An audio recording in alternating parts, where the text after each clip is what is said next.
I'm Ted Lohman. And I'm Peggy Kane. And we're Off the Record. Thanks for joining us tonight. We have a very special show, a gentleman that's come all the way from Toronto to be with us. And he has told me, Peg, that he has been watching our show since about 94, 95. I know. Yeah, he remembered a lot of shows that from the past that I'd forgotten. Some of them I think I wish I would have forgotten. Anyway, the gentleman's name is Dobbs. Dobbs, excuse me. Why did I get that? I messed it up earlier today, too. Tony Dobbs. Yeah, Tony Dobbs. Bob Dobbs. And if you don't have a VCR running, you might want to put a tape in. The reason for this is we're going to talk about why you're not getting the media, or you're getting the media that is so slanted in one way, and why you're not really getting the truth that we tell here on Off the Record. Why aren't there more shows like this? Why is the media afraid to show something like this? Or are they really afraid? Now, our guest has been involved in, what would you say, Peggy? Well, from what he has said, he's been a part of the certain families that are called the Illuminati, and was born into this in England, and I believe that's right. Paris. In Paris. And so he's had sort of the inside view of what's been going on with the so-called one world government, or the most powerful families on this planet. Or what the media has portrayed them as throughout the time, to either deify them or to bring them up, or to be able to point a finger in one direction and another direction. And we're going to be getting into this because it's something that you as a viewer need to know, what you're getting bombarded with since the advent of basically written word, the written language. That's right. So why don't we start with that? Thank you very much for joining us tonight on the show. Pleasure, Ted. And take us back. Take us back to the time when this, I think we talked about it, left brain, right brain started thinking, and where the English language, or the written language, the phonetic language, has taken us. Well, the concept of the Illuminati is only possible in societies that have a written tradition. In Roman times, it would be papyrus and parchment. It disappears in the Middle Ages, the structure of the Illuminati, and then comes back with the printing press. And so the Illuminati is a social structure, a social hierarchy made possible by the printing press. In simple terms, a paper society. A paper society. Yeah. Now, the paper society, let's go back even further than the paper society. Let's start back with a great society that lasted literally thousands of years, the Egyptian society. Didn't they have paper? Or They had hierarchies, but they didn't have the Illuminati. The Illuminati is a structure that conquers space over thousands of miles. Okay, explain that a little bit with me. Well, the most popular image we have of that is Alexander the Great, moving out over the Mediterranean and in the Middle East and into India. Massive spread, created a huge empire because he had the medium of papyrus to organize his armies. Now, Egypt just stays in the Nile area. Sumeria just stays in the Sumer area. Mesopotamia. They are time-based societies. They do not want to dominate over space. They dominate time, which is kind of an Illuminati in terms it has a priesthood. But it is a priesthood that is based on the medium of clay and stone tablets. So those societies are different from the Roman society, which inherits the Greek papyrus medium and creates roads and armies and bureaucracies.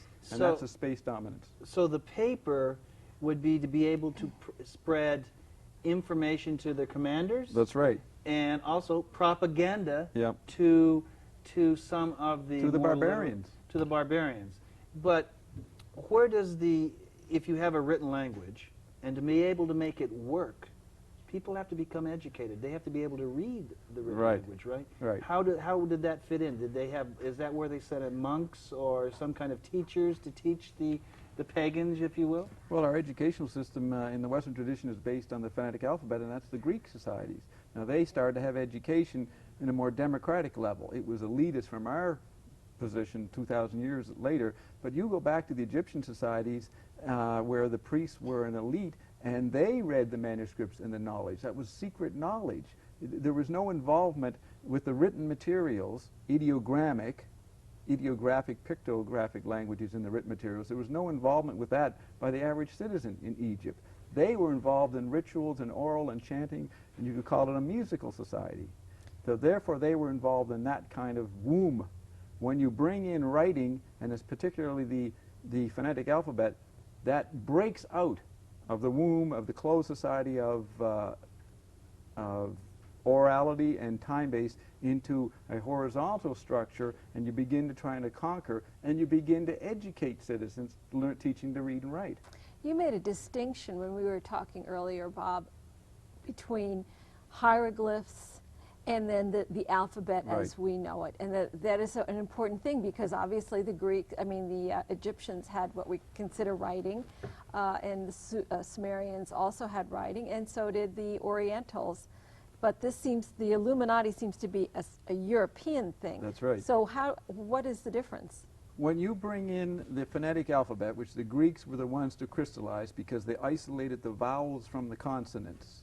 Oral society is a chanting medium where people learn what the pictures mean by active interaction through the singing and chanting, all right? Think of it as medieval chorals where they chanted, the monks chanted. Right. And that was during the Dark Age, not what we're talking about, the paper society. There was very little wide-based paper or parchment organization in the medieval period. But back to the Greeks, when you take the phonetic alphabet, it takes the thousands of pictograms and distills it down to 26 or 22 letters, 22 to 26. Those little letters can then go to other cultures which have peculiar pictographic media pertaining to their situation and location, and it can absorb it. And the reason it can absorb it is that the sight and sounds, the meaningless 26 letters, they're not pictographic, they're just a, b, k, d. Since they don't have any particular pictorial meaning, they can translate and absorb like a sponge any particular meaning form of writing. And that's the ideogrammic form. So the phonetic alphabet can move out and absorb cultures back into itself. That's how you get a space domination. Now, why didn't the Egyptians and Sumers do it? Because it was on hard tablets, it was hard to move? Yeah, not portable. They Okay, just so stayed in one place. Paper was, so it needed to be portable. Yes. And light, and you needed to be able to and have a simple language to learn. 26 letters. You know the Chinese scholars, this is well known. They have mandarins who take 20 years to learn 10,000 letters. And that's just for their culture. So they're not going to take that language and have another culture learn it. They stay isolated within their own cultural womb. Then when that fragmented, when that time fragmented, we were in a society that we could look at a symbol, let's say a symbol, and we could derive a whole sentence or a whole thought from a symbol. Right. And so that was more on a communication through the psyche, in a sense. It wasn't sitting down reading this out. We can call it right hemisphere in brain. And so when that happened and separated, then all of a sudden we lost a lot of our, throughout the ages, we lost a lot of our psychic ability, a way that we can communicate on thought patterns versus having to take and write out all of this and speak a language that takes a long time to do it. Yeah, because that form is very right-brained when you're seeing whole pictures. Yes. That's the way the right brain works. But when you're breaking it down into individual parts, and it's You very enhance linear, the left hemisphere. That's a left brain. Right. And the Illuminati grew out of a left brain society. That's right. Now, we were talking before, the Illuminati is a name just, it wasn't 6 guys sitting in a dark room thinking this all up. No. It was the tribal structure, that oral time-based society. When they started to be able to move out into a left hemisphere social structure over space, they had to organize it and remember, they're sending out information for armies to fight, but the motives of the fights, the instructions, the strategies have to be kept to an inner elite. So just by doing that, you're creating a select inner circle which knows what the motives are of the messages that are going out and just being received robotically by the armies and the commanders. Yeah, because if it fell into the barbarians' hands. Yeah. They couldn't read it anyway. Right. So in a sense, it was a secret society That's of right. those that could be able to read the written word, other than the pictures. Remember Archimedes said, I could move the world if you give me a place to stand. The alphabet allowed human organization to have a place to stand that couldn't be seen. Now, stay with us, guys, because we're going to take you on a voyage through in time to show you where things have changed, just like that fragmentation that we were talking about earlier, out of the right to the left brain, or from the left brain to the right brain. The fragments occur throughout our history, and we're going to be following this. Let's move up a little bit in time. We talked a little bit about around 800, I guess 800 A.D., King Arthur, 900 was around there, and you said that there was a metaphor of something that is known throughout the world in any language, I think, with the King Arthur story.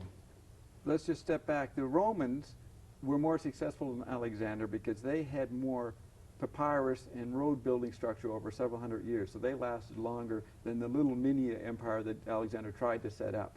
The Romans inherited the benefits of the phonetic alphabet. Now, the Egyptians succeed in toppling the Roman Empire, and it fades out over several hundred years because they cut off the papyrus supplies. So we go into the Dark Ages, what's called the Dark Ages, but actually you're moving into a right hemisphere environment, and that's why we have all that mythic stuff about the Merovingian dynasties and Psychic and Merlin and this kind of goddess culture in the right hemisphere retrieved period after the collapse of the papyrus-based Roman society. Now the symbol, Arthur shows up just as you're beginning to get to a new linear paper society. We haven't got it, but the knights represent a new structure brought in by the horse collar. With the horse collar, you could then have people organized around you, and you had to have the knight go and fight wars. So you had to go and find a place to fight a war, a sense of outside of your local area. So you see they're starting to visually orient again to a place, and it was Jerusalem. But within that comes the Arthur myth, and that is that Arthur and Galahad take the sword out of the stone. Now the stone is the tablet, the Paleolithic culture, the goddess culture, the right hemisphere culture, and when you took the sword out of it, then one individual could go on a militaristic or spiritual quest by himself, not within the tribe, which was the characteristic of the Stone Age, and the Paleolithic culture. So taking the sword out of the stone is the beginning of retrieving a new society based on paper, which would create a new Illuminati. That's the meaning of that myth. Now I'm going to kind of backtrack a little bit because I think it's important that we backtrack here, because once that fragmentation and the Romans were involved, another man came to prominence, and he's been around for 2,000 years. Jesus Christ happened at this period of time. Was he an individual that was trying to take us back to a position of our psychic ability, take us away from the written language, or was he, what part did he play in this? Well, what was interesting is that the Nazarene, we could call him, he, as he's been sent down, he's been a representative of tribal values of group cohesionness and unity and oneness. So he definitely was trying to retrieve some parts of the right hemisphere of society. But he did choose to embed his message in the alphabet, because he knew that that is the only way a message could spread over space. Now, if he was the Son of God and he knew the fate of the next 2,000 years, then that was the right medium to put his message in. But the content of his message is tribal, we could say family values. Right. Tribal values, and definitely that was an anti-environment, a rebuttal to the Roman visual left hemisphere environment. And he was a great healer, that's right hemisphere talents. Right. So he certainly iconically represents the right hemisphere's answer to the Roman left hemisphere. In a sense, he was, I mean, I don't want anybody turning the channel or turning it off, but in a sense, he was a Merlin at that time. Yes. Yeah. And it's also important, I would think, when you're dealing with right brain, you empower yourself, because alternative healing is about self-healing, and it's not about giving all your power away. It's within a unified context. You know, in a cohesiveness, a tribal cohesiveness that you have the individual power. It's when you enter a left hemisphere society, and I'm not judging it, we're just describing the structure of the two societies. The left hemisphere, you become an individual talent and you work for operating out of time context, out of local context, which would be cohesive, to being a mobile individual available to administrate on all levels over far ranges of space. So yes, that is a giving over in a robotic kind of behavior. Definitely different from the self-empowerment that a right hemisphere culture would have. Right, and more mystically involved Yeah. with the inner life. And the external, more in tune with nature. Yes. Because remember, with the alphabet, you can start to contain and categorize the parts of nature. And science comes out of Greece. And then it's replenished with the printing press. And Okay, before we get to the printing press, we're going back, we're still coming forward in time after Arthur the 1000, now we're going to about 1100. We come into the next group of knights or warriors, Yep. and has been known as the secret society and led to a lot of investigation and speculation and many books, and it was the Knights Templar. Stopping right there at that point, what we have right at that time is we have Christianity, we have Judaism, and we also have Islam that, in a sense, are fighting for the same position. Why? How did the written language work that out? Why was that going on in that sense? Because we were having crusades. We don't have anything to do. Let's go attack the Moors, and so where did that come about? The phonetic alphabet was brought in by the Phoenicians in a trading function. It was just an accounting technology, the phonetic alphabet. And the Hebrew, Semitic races, but particularly the Hebrews, were the first to develop it. So what did they develop? A monotheistic concept, a oneness, not the tribal, multi-level gods, which is an acoustic right hemisphere environment, social structure, where you have a sense of nature images and a pluralistic society in terms of deities. When you have the phonetic alphabet, you begin to isolate on one point. So the idea of a one God, monotheism, comes out of the phonetic cultures. So it goes from the Hebrews, and by the time of Jesus, you have the Hebraic culture, which is phonetic. He comes out of that. He founds a new monotheistic culture, with him fulfilling the destiny of history. Now, history is a linear continuum that comes out of the phonetic alphabet. All right hemisphere cultures consider all times happening simultaneously, past, present, future. Their ancestors are part of their life, the future. They don't break up history into a continuum, which may be why the Nazarene put his message in the alphabet, because that would be a medium for continuing the concept of history, and he was the fulfillment of history, was what we've been told, right? So what also comes out of that period is Muhammad with a third monotheistic culture. Right. So the Mediterranean is the crucible for the effect of the phonetic alphabet and manuscript culture on religion, and that's why those three come out of there, and they're monotheistic. Now, when you get the Dark Ages, and the only reason the Arab culture has a continuing renaissance in the late 800, 900 is they are not cut off from papyrus. They have parchment.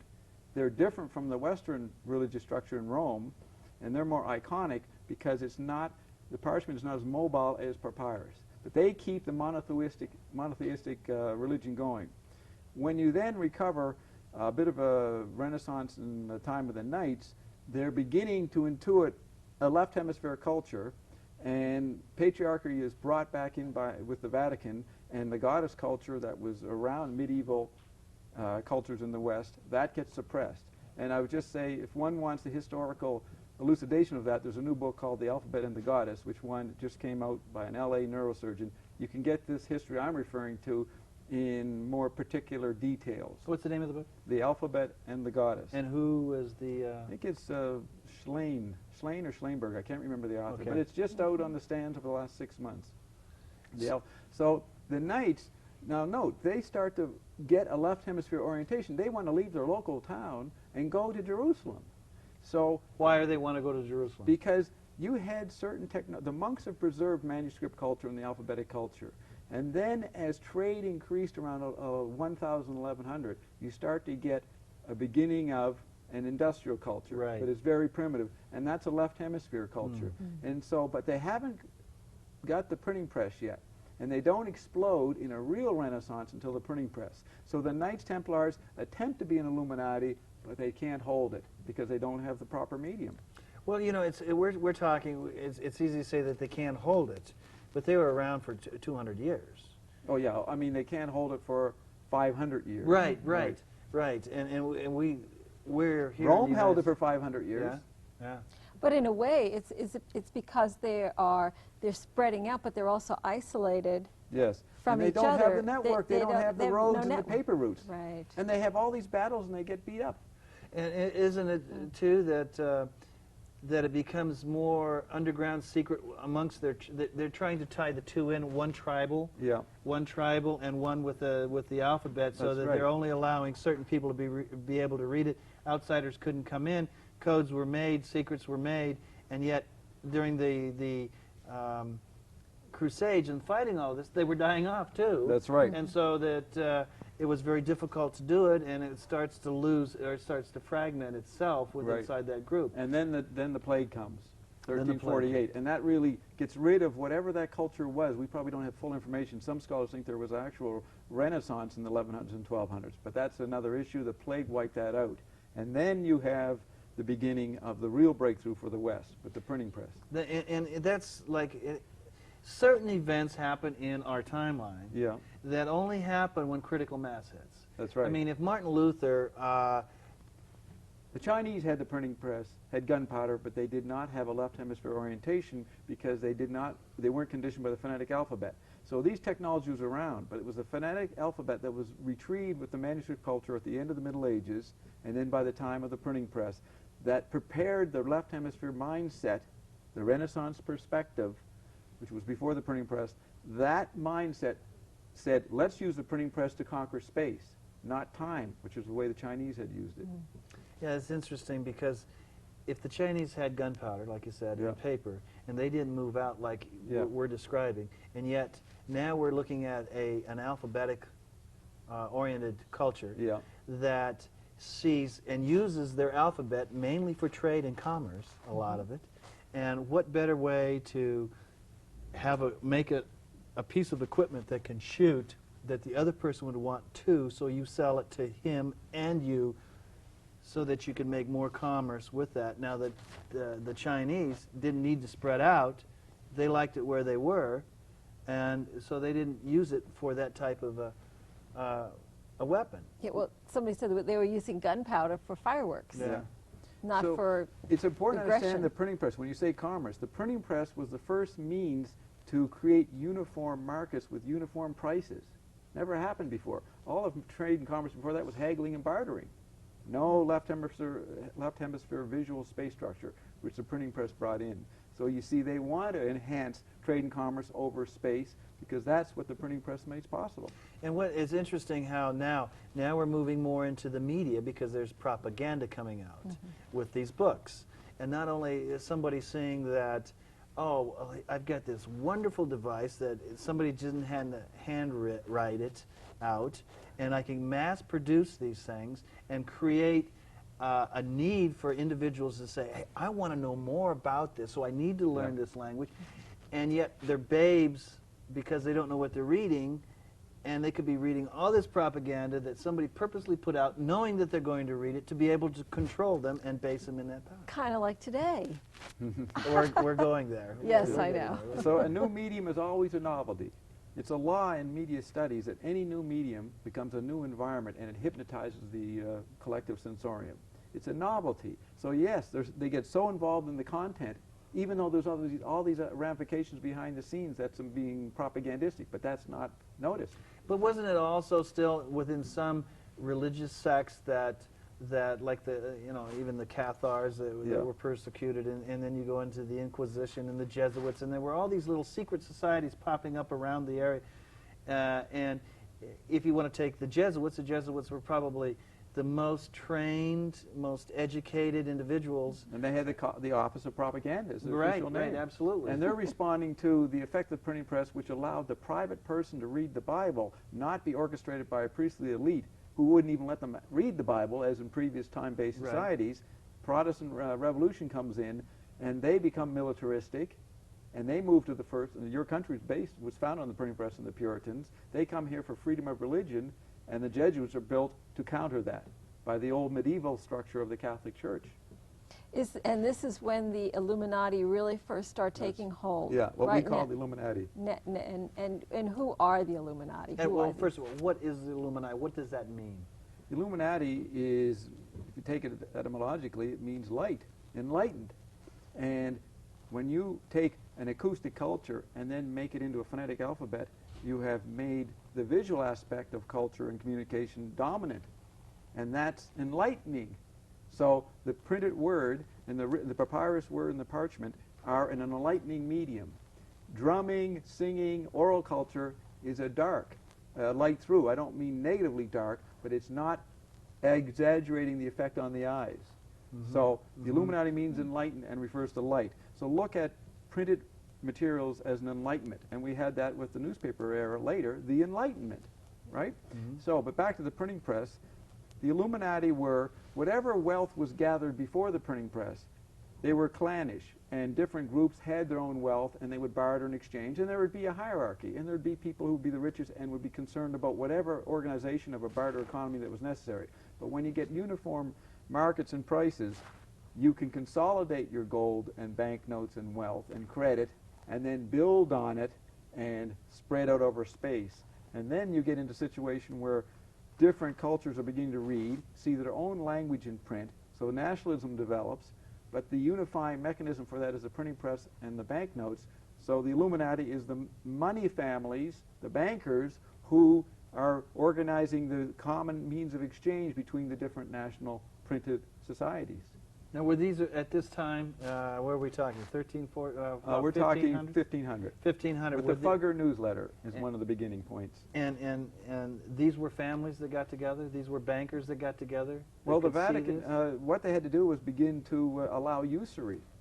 And that's where the Vatican changed its policy, and the Catholic families had to get into the market. That was speeding beyond them due to the Protestant groupings, the Protestant monarchies, so that usury comes in, and that's where money works in a vacuum and doesn't make sense to a bartering culture, because visual space creates a vacuum where money can expand, yet it doesn't have a reference point. And that's the mystery of usury and interest, because you're making something out of nothing. Yeah, because in reading the Renaissance and going back through all that period of time on books on tape that I was listening to, right after the printing press, there's where the big usury came in, and everybody was, you know, he says, King of France, you don't have the money, I'll lend you the money for this, but I want the tea that you're bringing in here to go to a certain area to do it, because I can get more money for it over there, and that's where the exchange went. Right.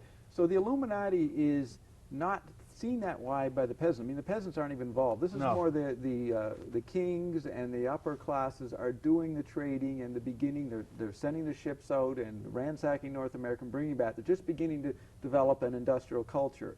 And so among them, the bankers are very important people and very useful and a necessary council on foreign relations. They keep everything together. And this was all a novelty and seen as necessary. The disservices of the Illuminati happens later when the newspaper comes in. And for those of you that, it was really strange in reading this, because it seemed like a lot of the European or Western countries that were run by kings and queens, they married into each other's family, not just for protection of each other, but it was more of a business type of a thing, keeping it within the family. Keeping the books straight. Think of that metaphor. Keeping the books. And they had accountants and lawyers and bankers.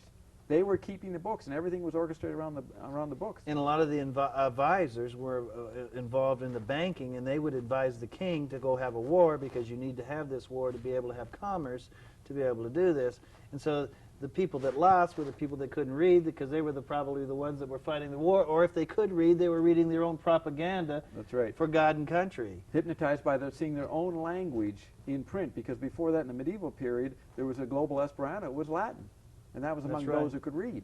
So so people are seeing their own culture and their own language in print. That's a form of extension of vanity and a distraction from what's really going on with the effects of the printing press. So now, within this group of elite, there has to be the top. That's to be the secret elite. The secret elite. Yeah. So there's still levels of and hierarchies within the elite. And the secrecy was that since wealth was produced by these uniform price markets, the secret element, the hypocrisy and the hidden knowledge was we have to allow these different national groupings that are becoming literate to continue to fight in war with each other so we can keep the economy going. It's the Iron Mountain Report was a fact back then. You know, the famous Iron Mountain Report. This is the way they had a sense of keeping momentum. You have to begin. Remember, you take Francis Bacon, a key period. He's a scientist, he's a secret society, and he's a Chancellor of the Exchequer. He's a merger of all that. And he's also writing utopian visions to project where we're going. Because when you get into a left hemisphere society, the future becomes a destination syndrome. You've got a continuum of time, and you want to go somewhere. So that's a psychic collective effect on all the participants in the society, but the individual members don't see that. Yeah, if you don't really know where you can go, where we're going, you can build it your own. You can make it happen by just writing about it and saying this is the way we're going, and most of the time people will follow. Yeah, So centralization comes in, and the secret society is the centralization of social structure, and that is the beginning of the consolidation and the preservation of the Illuminati in terms of gold and wealth and credit, and that goes for 200 years.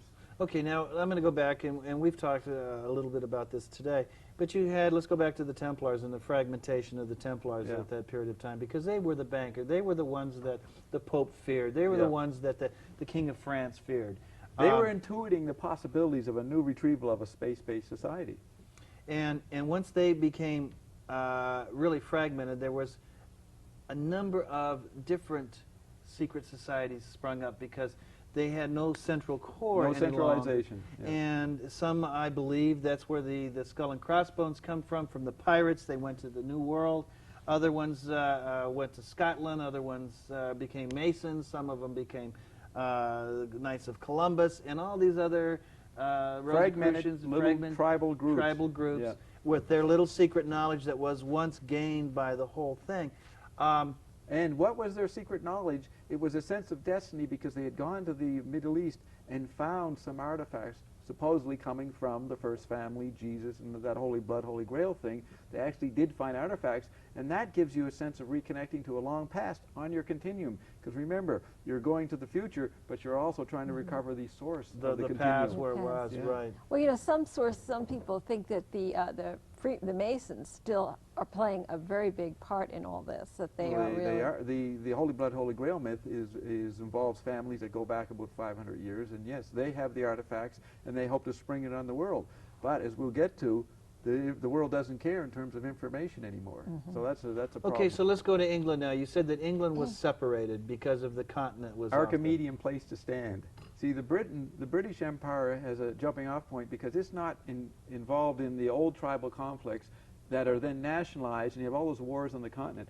Britain is a fulcrum. It's Archimedes' place to stand. It has a distance. And actually, it's of an advantage to be a tiny island off the continent, so you can begin to branch out like a spider and organize your left hemisphere visual space-based society. And that was why England seemed to be immersed in this taking over the world there. You know, I mean, the sending and colonizing. I mean, it was just like a... And all the other cultures, I mean, they knocked off Spain. Spain got the jump in Latin America and South America, but when they knocked off that old feudal culture, then they were able to take the advantage, and then all the other cultures had to play catch-up. So you have that mad race of colonization for 200, 300 years, which we wonder, why didn't they stop? Why couldn't they see the effects of it? But remember, they're hypnotized by the fact that the printing press and science can now organize and categorize the constituents of nature and make industry. See, we could swallow nature. That's what the image of Copernicus was, that we no longer were inside an environment and resonated with it. We now could, with our left hemisphere structure, swallow nature and remake it. And that's the Baconian program of science. Wow. Okay, so take us to the next... So we have this consolidation of power, and it's the Protestant era, generally for 200 years, the British Empire. They have squabbles and ups and downs, but they have the advantage because they jumped into the industrialization earlier than the rest of the cultures, the European cultures. But keeping in mind that at this point in our timeline, that it's pretty well established that whether you were the King of England or the King of From the Spain Illuminati's point or of view, any it of didn't the matter. other people, it was more of a commerce. It didn't matter. They were integrated on the banking, in the banking, on the gold. And remember, they're going to North America and South America to get gold. So when one would fight with the other, they'd finance both sides because that's commerce. That's right. Yeah. Okay. So there's lots of disservices and inhuman effects of this, but humanity, you can see, didn't stop itself. No. It was such a collective effect. Right. In media studies, we call this, it was an invisible environment. It wasn't until the 20th century, when we've been through many technological environments, that we can look back and see the effects of those earlier, actually innocent environments like the printing press, compared to what we have today. So our scientists at that time were equivalent to what we would call a Sufi or a priest back in Egyptian times. They were the keeper of the knowledge?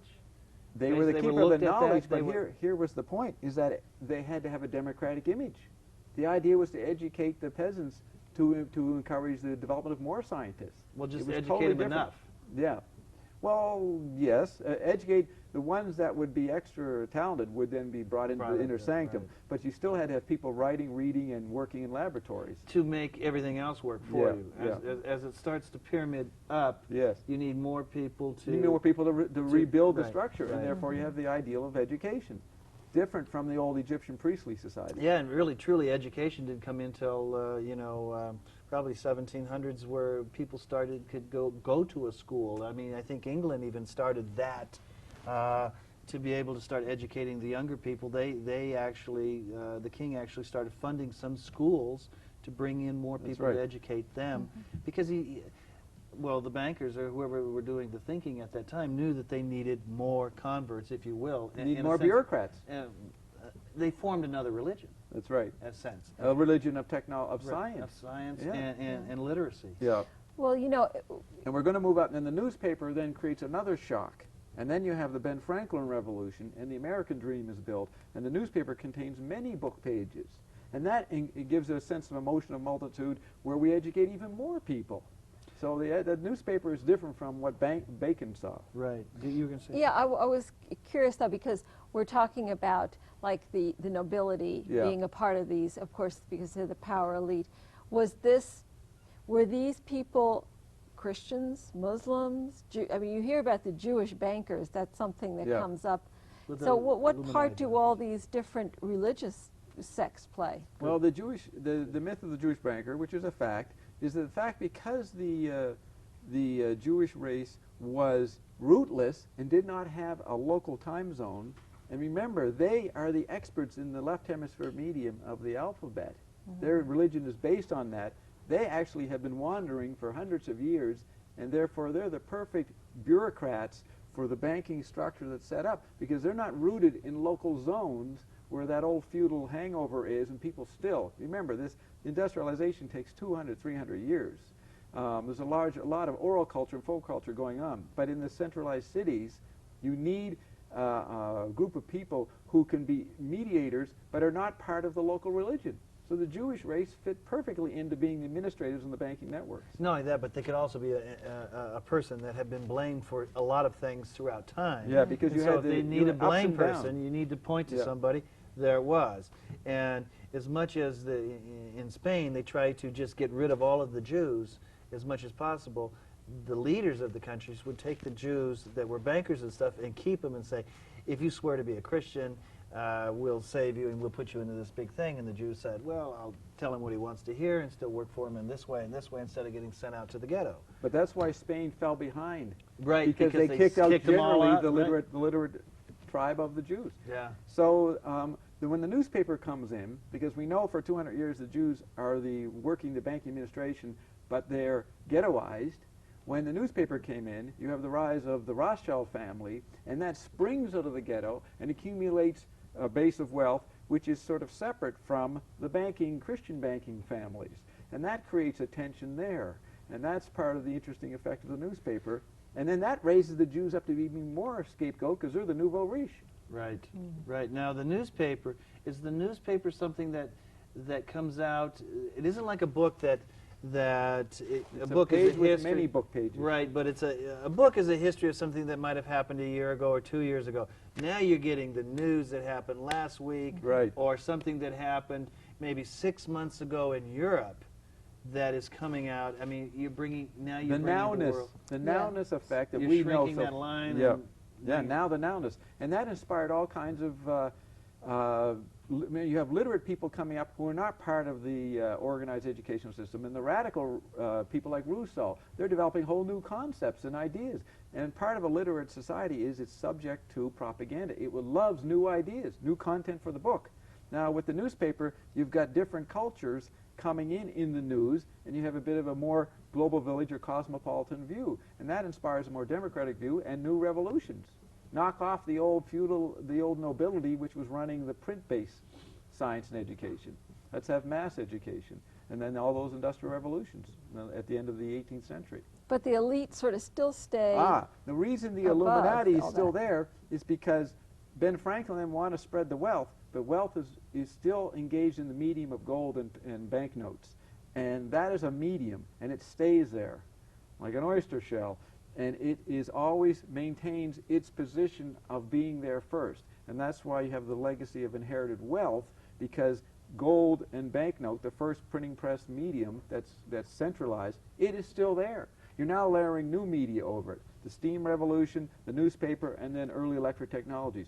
But the Illuminati still runs the books that set up the wealth base on gold, because if you had gone to South America, the Indians there didn't want gold. It had no meaning for them. Gold is only important in a left hemisphere society. So because that's the anchor, the first medium to build up the left hemisphere society, then it stays there as a centralized inner sanctum. Because Ben Franklin wanted to create wealth for people, money, but it has to be translated back into the gold medium. So you see how the Illuminati stays from 1500 to 1900? So the Illuminati is now moved also into the United States or into America.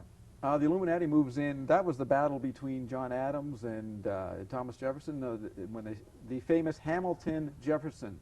Should we have a centralized bank or have a rural culture? That was the new administrators in the American Republic dealing with the historical wealth in Europe.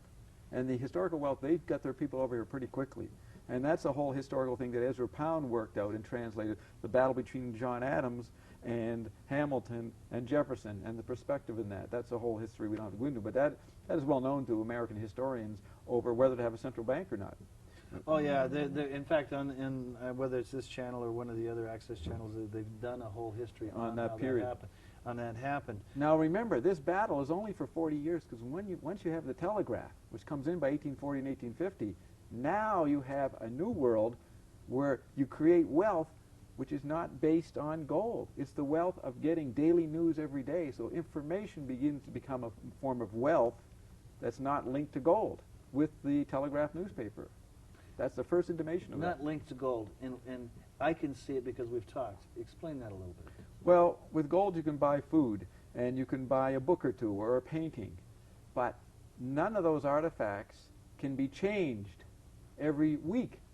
Now, if you have a newspaper coming in with new content, your senses want to read the newspaper.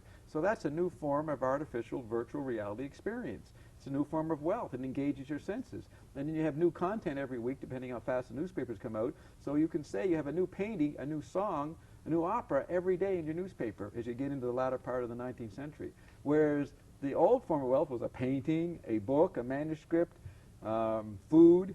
You see? But you know, with that information, with a newspaper, with Hearst, you know, the Spanish-American War. you can take, say for instance, if I had knowledge of, I'm going back, but of the gold rush, and you wanted to make everybody wanted to come over. All you had to do is print something that In the newspaper. somebody found something in there, and you just found a little teeny nugget, but you can make it bigger than what it was.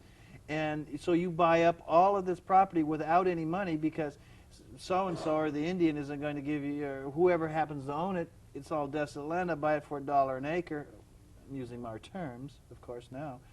And then you know by printing this up and setting this, fueling instant this fire, communication. this communication, you know these people are going to come here, and you could just double your wealth without having the hard currency that you wanted to through the media.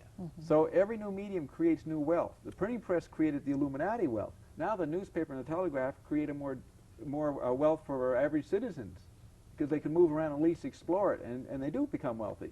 So wealth is becoming spread out, but it's based on the medium of gold and print, and that's the Illuminati. It stays there, and it orchestrates from its perspective, and it orchestrates wars to keep its position viable. So the Illuminati all the time saw the power in the print, and the print Yeah. was the media Yeah. at that time. How to be able to manipulate the populace by whatever they Right. wanted to print at the time. It gave them the Archimedean fulcrum point to move the world. But then when the telegraph came in, that moved people on a different level. Well, I think, I don't know if this is a good time. I'd like to just switch gears a little bit because How much time do we have? How are we going? I think we have about 15 minutes Okay. in this. But about 200 years ago, I believe you said, is when your family Yes. became involved with all Good, this. that's a good switch. So maybe we could, Yeah. talk a little bit about how the Dobbs family The Dobbs got family. involved. Well, for someone to look at it historically, they need to read May 1854 in a collection of Charles Dickens' miscellaneous journalistic articles. They will find a story called The Toady Tree, and it's about different characters. You know what the toady tree implies. Different characters in London and how they manipulate in London society. You will see a story of the Dobbs family. The Dobbs family, he was a guy who seemed to know everybody in the highest levels of the parliament in London, and he always seemed to know what was going to happen 6 weeks before it happened. So this is Dickens talking about this family. Well, that's my family. Now, we were butlers and waiters in nobility 200 years ago, and then we moved through, and because we're part of a very special elite that's going to keep its interconnection pretty close to the chest, to the vest, they aren't hiring new people. So their butlers were families and went through generations. So I was born into the butlers that managed a certain family in Paris, and I was born in 1922, and that led to me having access to the decisions because my father was brought into the decisions. He was the first butler to be brought in, and that was because it was after World War I, where the Illuminati got weakened.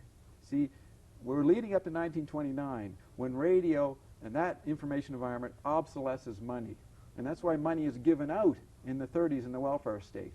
But in World War I, the Illuminati thought they had to preserve the value of money, and that didn't work. The war was a disaster for that noble culture. And the 20s was a roaring period of technological development. So you were actually recruited as a secret police for Illuminati, an elite. I wasn't recruited. I was born into it. Born into it. Yeah. So what you have is my father, by the time I was in my teens, and I actually went to Munich and saw him talk to Hitler in 1936 at the time of the Olympics.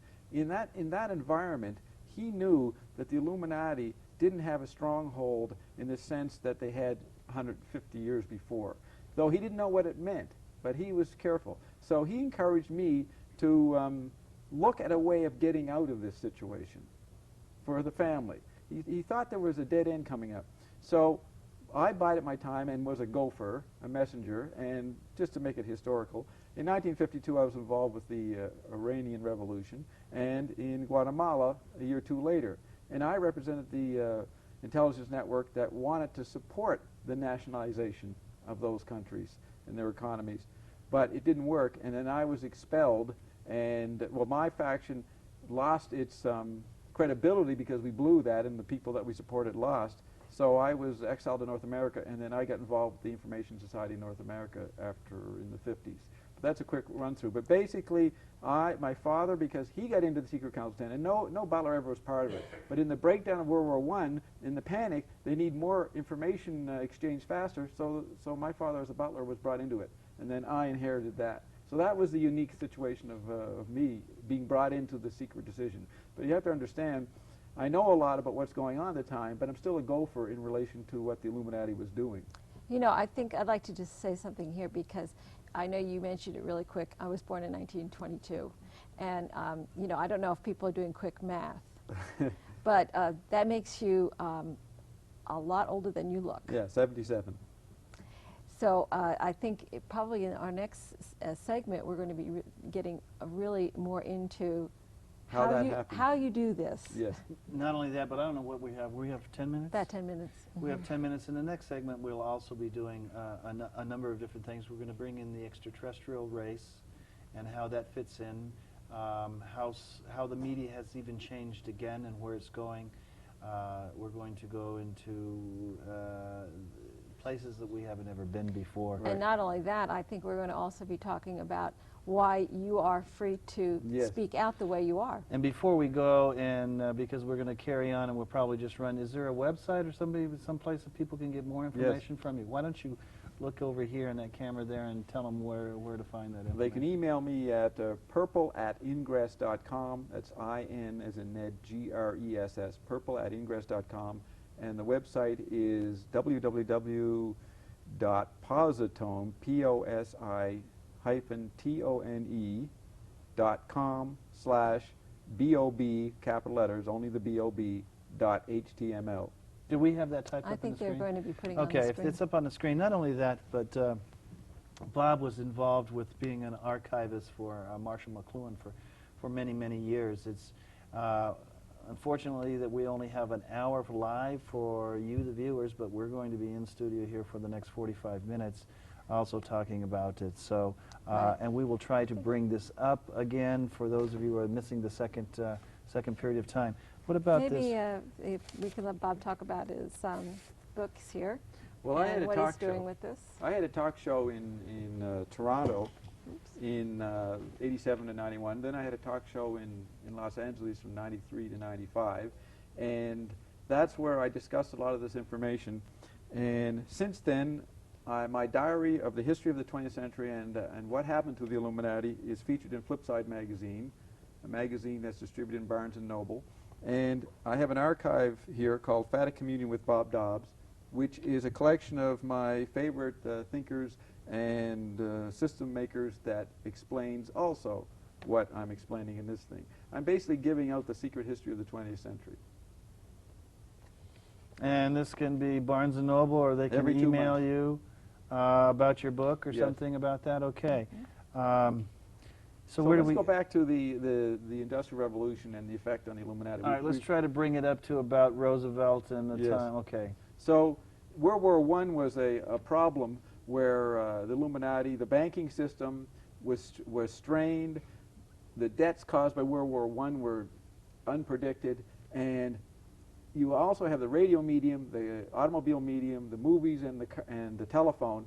This allows people to exchange information, not by written word anymore. They're doing it orally through the electric media. And so that allowed a retrieval of right hemisphere group tribal mafias. You had the Russian Revolution, you had the Mafia Revolution in the United States, you had tribalism all over the world, and fascism and socialism. This was a great crisis for the left hemisphere structure of society. And it tried to hold on in the 20s and collapsed in 1929. With the wealth that was being generated in the 20s in the Western world, in the industrialized world, it was just so huge that it couldn't be kept within the simple accounting book format of the old bankers. So essentially it got away from them. That's right. They built a train that ran away from it. That disseminated into a decentralized, Okay. no longer on the linear pattern Right. of central control. And so the economy collapses in 1930 in the Western world. And what happens is the Illuminati just realizes that money is not a measure of control anymore. It's still there as a medium, but it now sits on the sidelines. So they gave the money away, the paper medium. Paper becomes a guaranteed environment. And that's the welfare state and the New Deal that Roosevelt brought in.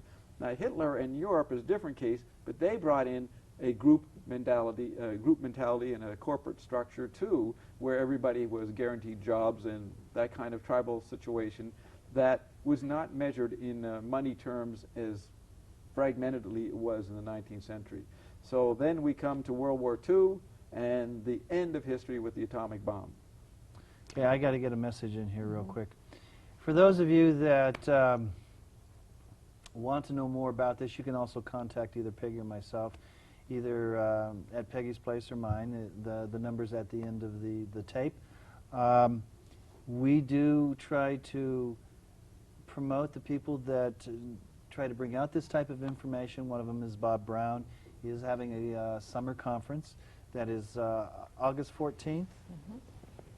Yep, I Honey? think we have it right here. Is it? No, that's the wrong time on Wrong time. it. 15th through the 21st Okay. in Mesquite, Nevada, and I'm gonna. There are a number of speakers. They're going to be the list that they're trying to get right now. Zechariah Sitchin, Greg Braden, William Henry, Maurice Cottrell, a lot of people from the European countries over, and this is going to be held in Mesquite, Nevada. And the phone number, because I don't have all of that other information, I'm going to give you the phone number to call. It's in Colorado, and see if my new cornea works here. 303-543-9443. That's, you can get to Terry or Bob Brown there. It's an interesting week. It has 7 days of speakers from all kinds of modalities or thoughts, and it's one of the best that is ever held in this country, having to do with the free thinking, I think, that was involved. It'd be nice to see you there talking. Yeah, too, I think you would be an excellent speaker. It'd be incredible what you're going and doing. Once again, why don't you try to give out your website again for me and your email? The email is purple@ingress.com, and the website is www.positone, POSITONE.com/BOB, Bob, capital letters, BOB.html. And real quick before we go out, for those of you that either are watching the show that have Epstein-Barr or have chronic fatigue, please take down Bob's information and contact him about it, because he and his wife is working on something that will benefit you if this happens to be something that you're involved with. So with that, we're going to end this segment of the show. And for those in the studio audience, we'll be back up. For those of you that are watching this on tape, hopefully we'll have it in a 2-part series for you later on. Yes, and don't feel free to check our website. Of course, I didn't bring the address up here, but the Off the Record website lets you know what's coming up, who's going to be a guest, and basically what we're up to. So just keep checking.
Back. For those of you, this is part 2. I'm Ted Lohman. And I'm Peggy Kane. And once again, we're off the record, and whether you got that on tape or not, I don't know. With us, once again, is our guest, Bob Dobbs. I don't know, if you haven't seen the show prior to this, I don't know how I'm going to explain it, so just stay with us.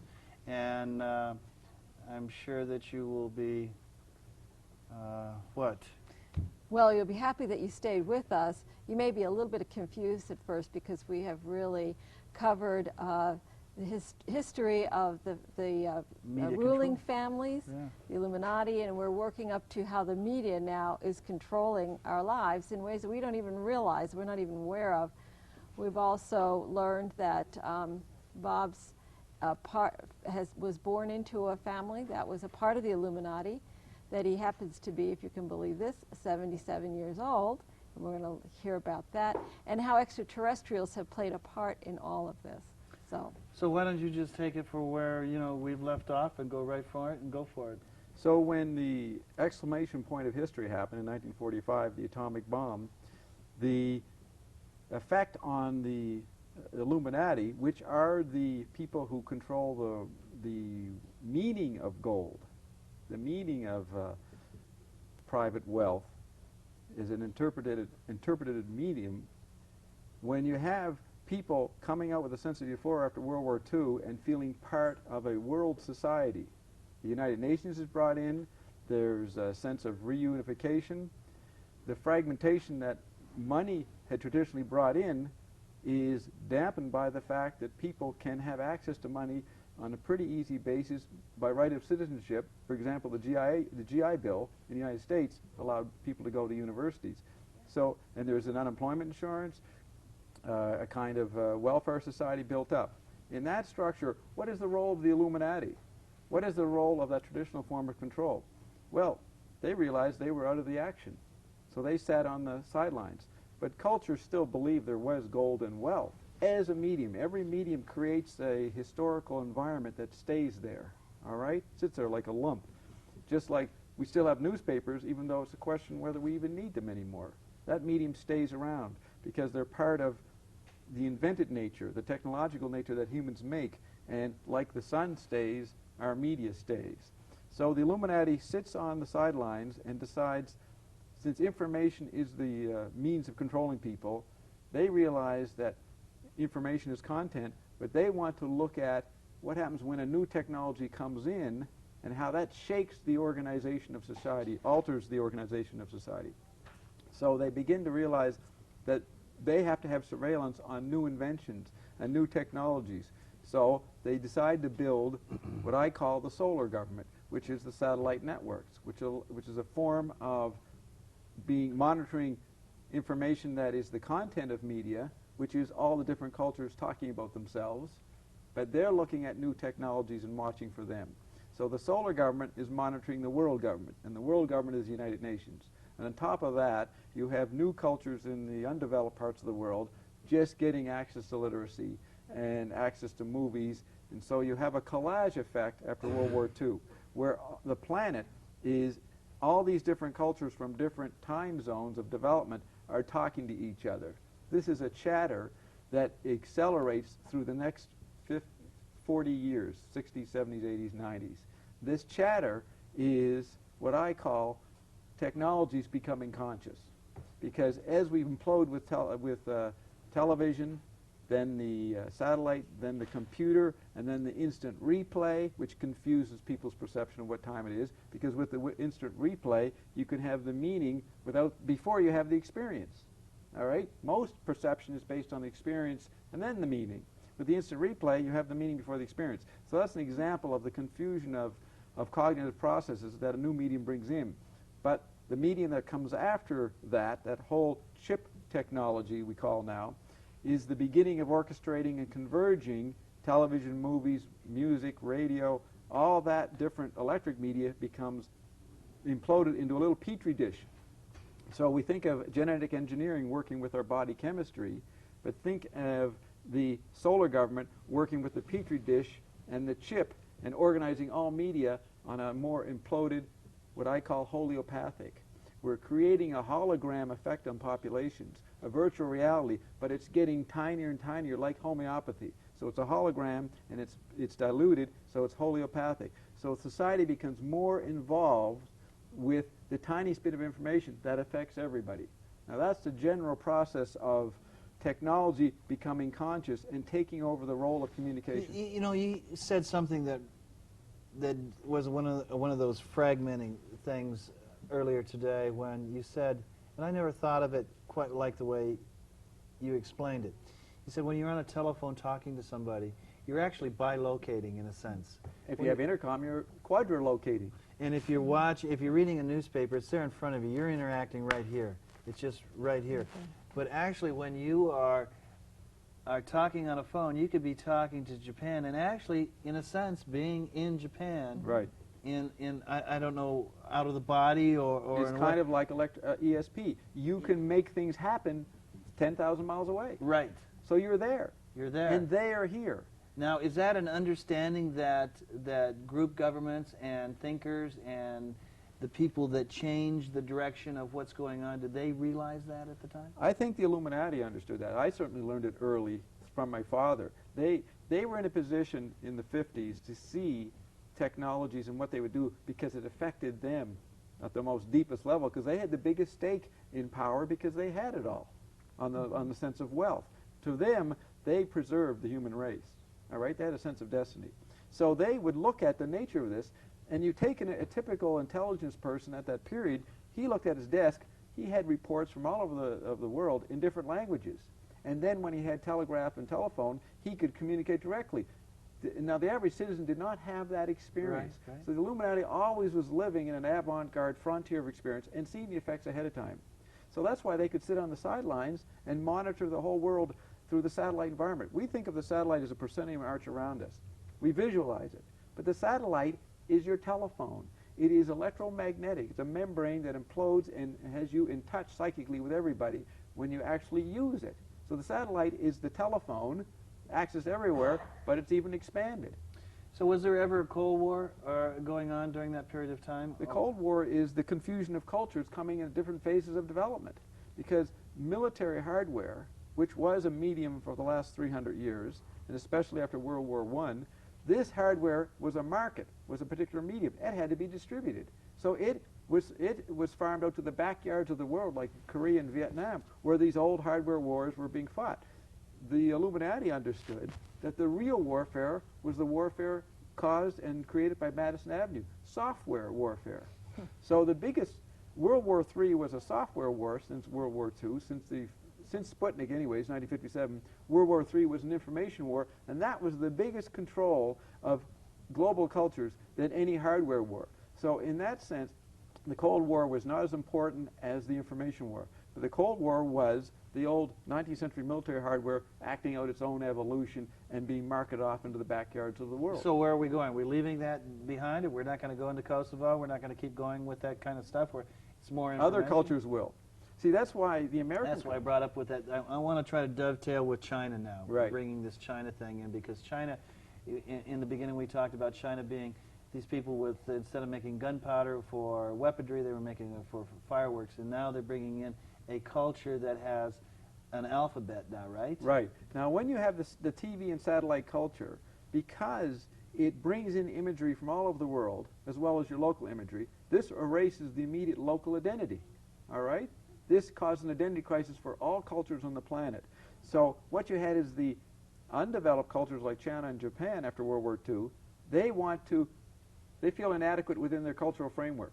So they want to find a new cultural framework within the larger collage and confusion of the satellite culture, the global theater, so they want to jump to the West. The West wants to jump to the East in sensibility, and the beatnik and the hippie revolutions were symptomatic of people going to Eastern right hemisphere concepts and images. Now the Japanese and Chinese thought that was absurd, and they wanted to become Western. So what did the Chinese do? A drastic move. They brought in the phonetic alphabet 20 years ago. And then they got rid of Mao.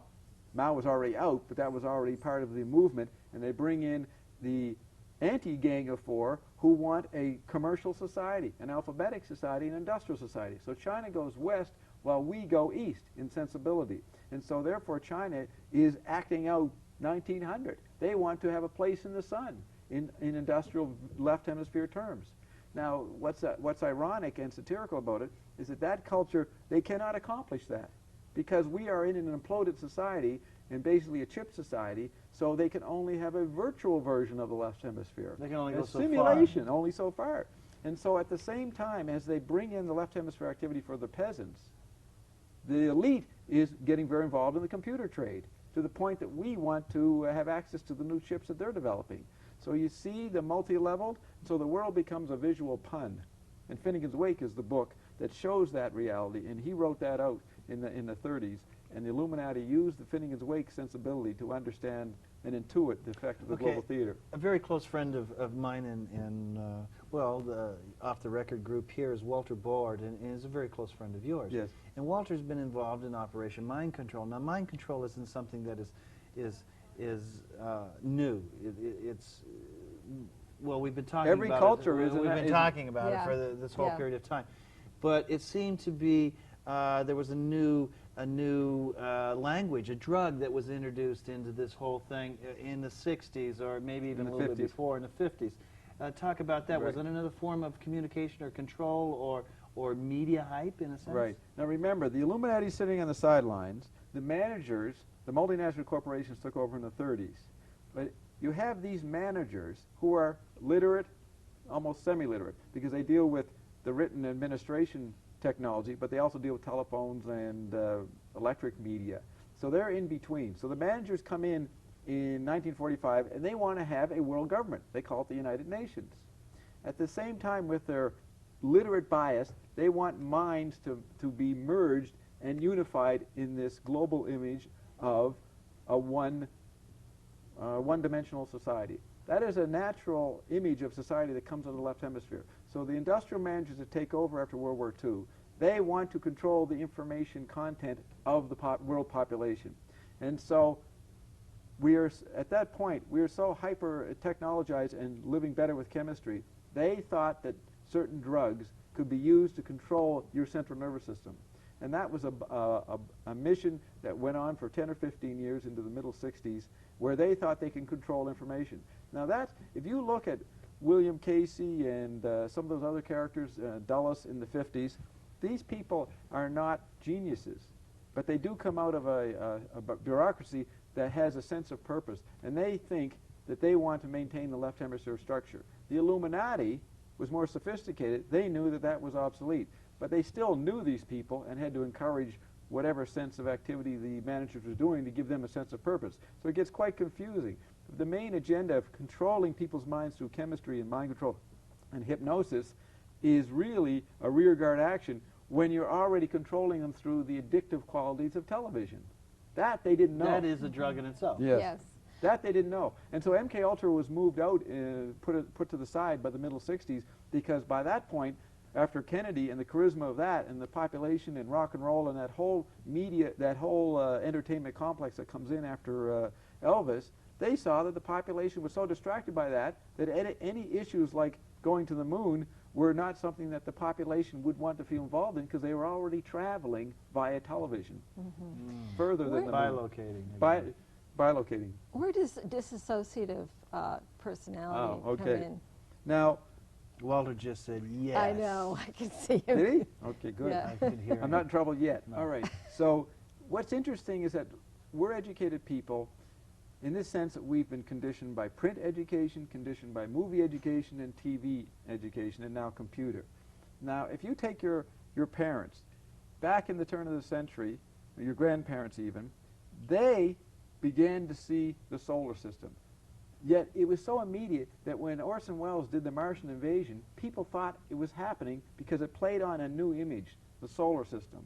Now, the baby boomer generation, with telescopes and post-World War II technology, had access to pictures of constellations. So they had a bigger picture of the universe than just the immediate solar system. I mean, you look at the science fiction of 30s, it's really puny. But then you get into the 50s, 60s, science fiction gets a little broader. Now, think of these as collective images of first nature, of nature that the creator, whatever that was, made. I did not make the solar system as far as I know. I may have made it as spirit, but I didn't make it in the human form. But what I do make is language and technologies. And let's call that second nature. So as print, newspaper, movies, radio, and TV come in, they are a virtual nature that my brain identifies with, as well as identifying with sleeping out on the desert under the stars, which is first nature. So when you have a society being addicted to television on the chemistry level, all the old world views are brought up and focused on as a counterbalance.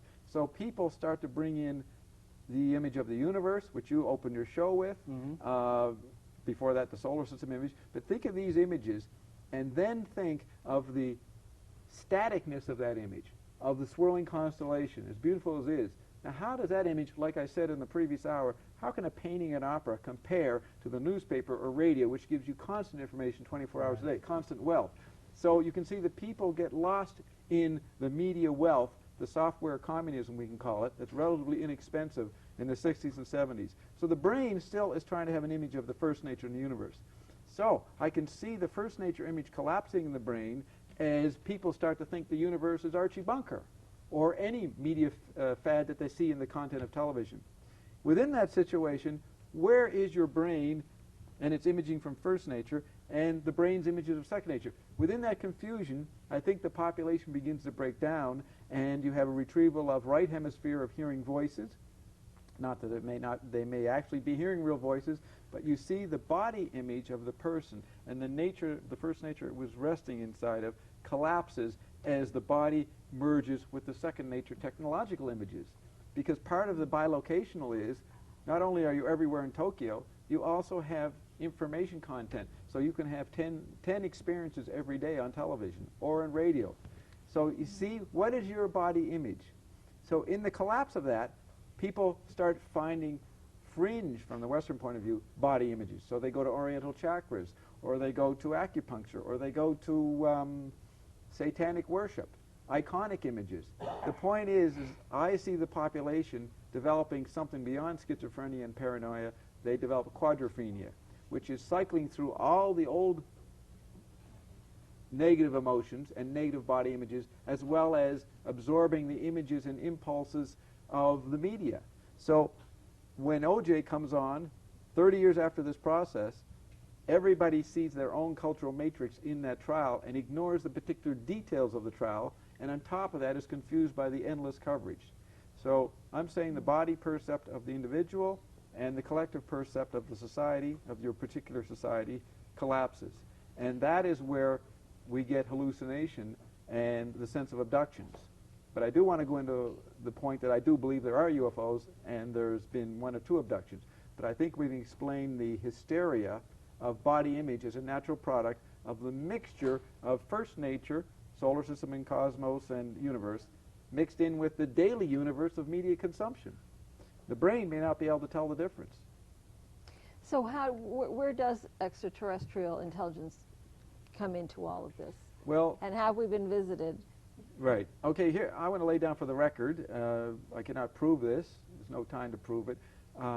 Just for the record, and regular media wouldn't allow you to prove it anyway, because there's so much information that they don't want proof. They don't want proof. Yeah, but you are an old-fashioned medium, have a human scale, you document what people say, and you preserve the tapes. So in the future, this could be a valuable archive. So I want to say what I believe is the situation. In 27,500 BC, you had Neanderthal man and another strain, which becomes Cro-Magnon man. The extraterrestrial civilization from Bootes, which is a constellation which has Arcturus as one of the stars there, one of the planet stars. That's it, that grouping. There's 7 of them in the Bootes constellation. That civilization came here and monitored the development of the ape, and they altered the wrist and the jaw. Didn't clone or anything. They had advanced technology that they could alter the wrist to make the ape's flexibility. You know, in Darwinian evolution, in traditional theory, the opposable thumb is a very key factor. But it was helped by the Booteans. And also they altered our jaw so that we could eat better, and that changed our brain chemistry. That simple change allowed the apes that were part of that stream to become a Cro-Magnon man. The Neanderthal man didn't have it. They died out. Now, taking from that point that the Booteans altered us, not completely, but were interested in seeing what happened to species on this planet and picked us because of our flexibility way back there. They tracked us from the time of the dinosaurs on, when we were that little lemur kind of rodent thing. You know what I mean? Before we get into the ape level. Anyways, that goes back to 60 million years ago. They then took these Cro-Magnon men and deposited them around the planet. So it did come from Africa, but it was quickly deposited. Some of them grew up and then died out. So the general drift is that the African Cro-Magnon man developed into Mediterranean culture. What was interesting is that by 15,000 BC, Atlantis and the Inca culture start to really blossom. Most of the world civilizations of that were pretty primitive, but for some reason the Atlantean culture blossomed out for about 4,000 years till you have the collapse of Atlantis in 10,500 BC. Lemuria was also in the Pacific Ocean. That was another smaller culture. But what is not known is the Incan culture that spanned the whole breadth of South America. Atlantis collapsed, Incan culture dies out, the Atlanteans the survivors move to Egypt and help create the pyramids and that kind of culture. Very advanced culture, but not as advanced as Atlantis. But they had the advantage of Atlantean devices for levitating the stones. So I'm on the record for agreeing with that. The thing is that when we shift into, now the Bootians are monitoring this. I can't say that no Atlantean didn't ever see one, but you have to remember that people only see what they see. The limited perceptual abilities of the civilization at the time, they wouldn't even look out at that level of seeing a vehicle. They wouldn't see it. But what's interesting, we have to look at the primitive man as, for him or her, this universe was in their eyes. Right. When you start to get the Egyptian in the writing, you get a bit of distance. And that's the beginning of the development of the left hemisphere. The right hemisphere was totally merged with the environment. So the images of astronomy and astrology is a later development, long after the merged effect, where the whole universe was inside the early primitives. So is that where we get shake your booty? Yep. I guess. You know, there's a lot of, use the booty. There's a lot of, it's funny how language can mimic. Language is living and contains our whole history. And so we are, language is making a joke on us. When we use the word, language itself is laughing at the meanings, the deep level puns within it. So do you think at this point that the I just would continue. Okay. Yeah, we got to jump really faster. Sure so the Bootians stopped being around about 6000 BC, just monitoring but not interacting in any way. But they did exchange. They took people from different cultures around the world, put them together, and you had a guest on a couple of years ago who showed that the UFO imagery was in these cultures all around the planet. That was a joke by the Bootians. But we get to the 20th century when we have come to an important technological development, and they're going to come back and communicate to us and establish their existence. And the Bootians are ambassadors. They're going to show us their booty. Well, you also said, though, that you thought that they were responsible for the crop circles or some of the... I say the Bootians make the crop circles, and the crop circles are visual puns. In the sense... Yes, Ted? Well, I didn't mean to stop you right there, but Booty is a star cluster which has a number of planets and the Arcturians, so it could be a number of different tribes. It's trying to discuss Earth and saying that it's, the 5 races on Earth is similar. They probably have different people interacting with us, causing some of maybe of the difference of individuals that have been known in the UFO lore. Right.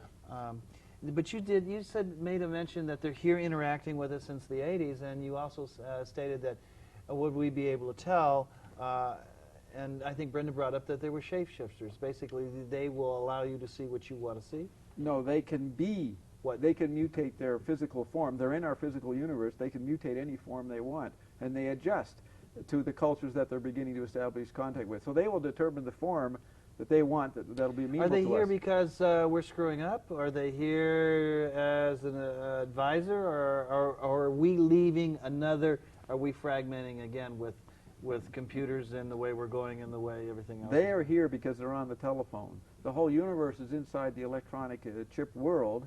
Remember I said you absorbed. They are now right beside us in simple space terms, because when you have an instant communication with electronic technology, space and time becomes minuscule. So they are within this situation that we've created, and they're as interested in what we've created as we will be in them. So any superiority complex that we project that they'll bring to us does not apply. So we're in a big holographic movie. That's right. And they're part of this vortex now. So are they going to become open with their interaction with us? I mean, right now it's still, Okay, the main problem they have is, since we're going into an ecological crisis through genetic engineering and a lot of other things, they did not, the reason the National Security Council did not admit that there was a body at Roswell in a crashed situation is that they did not understand the technology they recovered, and they thought that if they broadcast that they have this technology and they don't understand it, how do they know that a Russian or a Chinese or anybody might have a genius to figure it out? So they will always say they do not have the technology. So the Bootians understood that during the Cold War, admitting that the UFOs were here or were involved, or this civilization, would not be possible. So now in the late 80s, starting in 89, 90, we've had increased sightings, increased crop circles, because we're out of that Cold War paralysis. Now the military doesn't understand what they're going to do to us. No human being knows what's going to happen. So they're nervous, and so they encourage disinformation and fear and projection of paranoia about all these scenarios that we see in the popular media and entertainment, like X-Files and that. That is a way to keep people confused. But the Bootians themselves are here to establish contact and then have a dialogue. And they're not to be paranoid about. So they're not here to, but do you think that this is the only group that's here? No, there's many, there's the Pleiadians, there's different extraterrestrials. The universe is populated extremely abundantly with different civilizations. But the Bootians are the ones that, within that network of communication out there, are the ones assigned to communicate and bring us into this situation, or at least to make us aware. And then we have to react. They don't know how we're going to react. This universe is unpredictable. Yes. But they, I will say that the cattle mutilations are done by an inferior extraterrestrial civilization, and they're doing that for their own purposes, and they're not involved with So there's a lot of different agendas going on at the same time. different developments of civilizations. Okay, now you... But the Bootians are the ones who are making the crop circles. Okay, so now bring us to the time right now with the media. Right. Why aren't, let's kind of wrap this up, spend the last 10 or 15 minutes wrapping it up. We also want to find out how a 77-year-old human being can look like Okay, this. but then let's do that because we got about 15 minutes. People are going to be very angry if we don't ask him that, I know. We'll get to it. We're going to get to the detail. Okay. Now, the interesting thing about the solar government that I was part of, that collapsed when the chip came in. And the chip allowed technology to become conscious and engage in ESP. Now, what I mean by technology is from language all the way through, any antifark we make. Now, the environments that each technology makes is so imploded in the chip dimension over the last 20 years that it communicates with itself. So the information society and the content of media is not talking to us. It is the historical technologies, those clumps of technological environments and archetypes are talking among themselves. So we must understand that that the media is not talking to us, and one of the main factors of propaganda is to keep the culture in action. The machines have so imploded that they want to keep themselves going, so they're talking among themselves to hypnotize themselves that they're still functioning. So where does that leave the human being? On the sidelines, just like the Illuminati was 50 years ago. But don't you have to move yourself away from the sideline? Don't you have to realize that to be able to actually take you out of that? Well, this is our dilemma, Yes. which the Bootians are interested in dialoguing about with us about how the human being deals with this vortex of software dialogue among the machines that does not involve us. Well, okay, but just let me, let's just say the internet. Right. Yeah. That is, now the new Jesus, this is technology. Download And- information. But you could look at it as a way for anyone to communicate immediately with anyone else and just learn and see it as a positive thing. It's a memory freedom theater. of communication. You can whatever. So Yeah, the internet is a memory theater. It's human beings remembering information in print, movies, and all these things, because when technology has ESP and is language conscious of itself, then it is not interested in stopping and saying which medium is valuable, which fact is valuable. Mm-hmm. It is constantly breathing like we do. It's an autonomic system that goes on. And so to have, like, even this information, if it was true what I'm saying, this would be very important about the Bootians. Yes. But it is one little fragment among the wall of noise that's going on around the whole planet. And if you think you can put your little piece of information out there and that some other important entity at headquarters in New York is going to broadcast it, even if they did, it only has a 6-minute life cycle. Mm-hmm. So that's what I mean. There's no more messaging going on between humans within the information vortex. And the vortex is communicating among itself. But we're still here. I know it. You can watch it on, well, the OJ was one, and this shooting now in Colorado. They're competing. They're not giving us information as I stand back and see it. At first I thought each one is giving a piece of information. I'm sitting here viewing it this way. It's not. If you take another look, a view at it, they're actually fighting against themselves with inside this box. Because you can flip it over here, and they're trying to. Everybody's competing. The machine is like what you said. Is fighting against itself, and we're getting so much information that information. It becomes useless in a sense. Well, the internet organizes it information. It's useless. The internet organizes it for you. You punch in, get your email or whatever orchestrated information channels you have, and you see what it gives you. So the technology is doing the thinking for you. Yeah. Now, this is more of an identity crisis than television brought in. Right, you need to step away from that, don't you, and go back to the other side of it, go back to the tribal type of thing, get your information by actually functioning, looking at it, working with it too? We don't know if that's the answer. That's the drama of cognition we're involved in. The machines are acting out a drama of panic within its own cognition, but we as human beings are acting out a drama. And then, so that's where I come in with particular information about the D cell. That's where I'm Yes, going, the D because cell. we have to go there. Yeah, the D cell is something invented 40 years ago, but Joe Dunn Sloan was the one who carried it on after Mr. Brown invented it. And it purifies the water, energizes the water, and slows down your aging. Now, this has not been available to people for 20 years. It's been available to people that knew about it back then. But we now have connected with the people who brought it to us, and we hope to have it available in 6 months. I bet Dick Clark had it back then.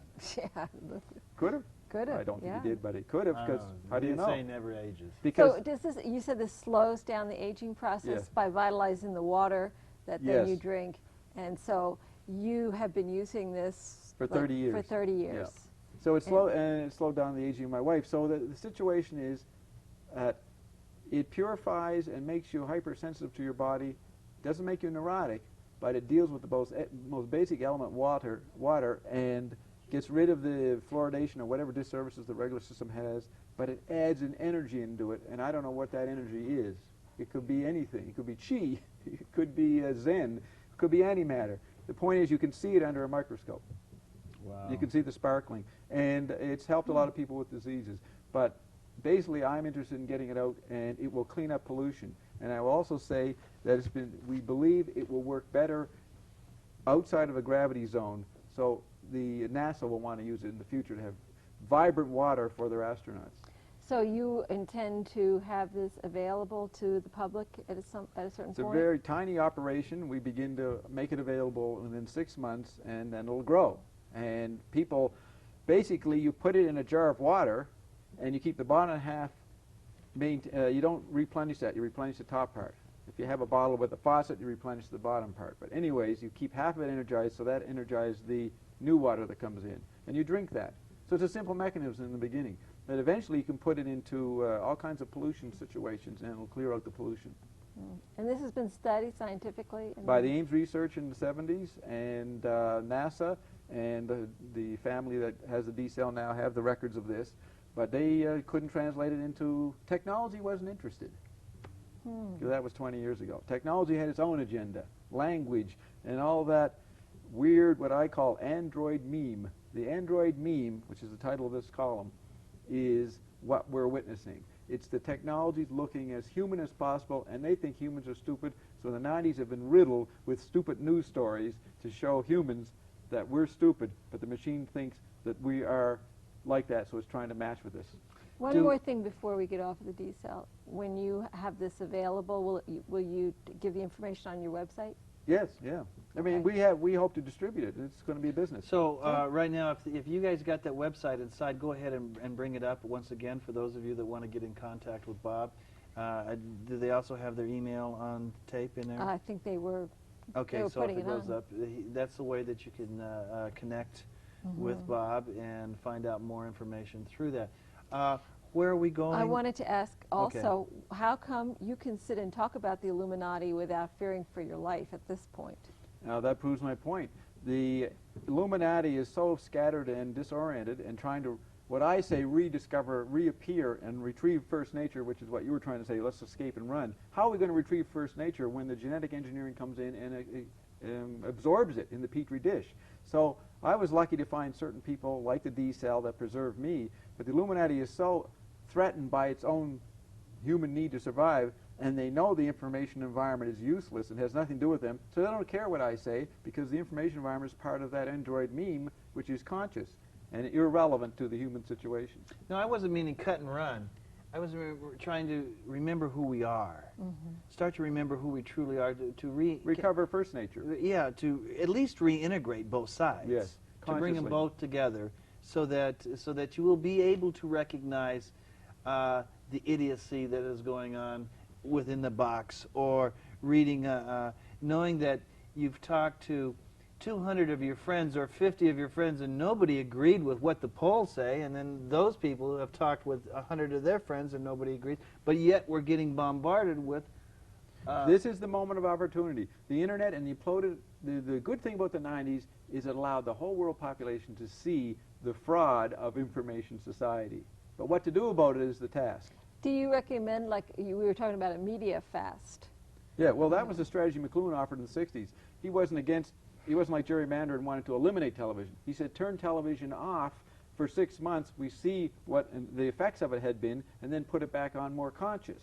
Now, that never happened, and we now have naturally come to people becoming conscious of the media and satirizing the media. That's the Jerry Springer phenomenon. People do not take seriously their image on the media. They just spit in its face, because subconsciously we all have come to the point that McLuhan had developed, and before that Finnegan's Wake, where we see the fraud of information exchange when the machine, in this situation, has become conscious, is not talking to us anymore.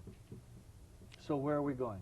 We're going to cold fusion, Pond's inflation, and to new medical technologies which will integrate the East and the West and bring in a new element like the D cell, which will, with the help of human intuition and ingenuity, survive this situation. But the weather report today is we're not doing too well. So is that why we need the intervention of the Bodhis? They do not want to be considered the cause of the cataclysm, and they effect. don't want to be considered the savior. That is their dilemma. That's their drama of when to show up and really do the fly pass or whatever appropriate thing that will communicate to everybody and won't be controlled on the media. How long do we have before we need to make this change, or we will implode upon ourselves? I don't know. And you see all this genetic work as having the downside That's of that? yeah, the downside, the genetic engineers will not understand that we were created by the Boudians, and that alteration, they will never accept that fact unless they talk to the Boudians, and the Boudians will make them believe it for about another 100 years. And because they don't fully understand their body in light of the genetic alteration, plus the other chakric energies, which the Dalai Lama is a great proponent of understanding, if they don't get beyond the paradigm of Western science, then they're going to create havoc in the genetic agricultural designs they make and in whatever they do with our fetuses. The Matrix, the movie The Matrix, shows you that everything's disappeared and where it could lead to. So are we coming to another change in the era?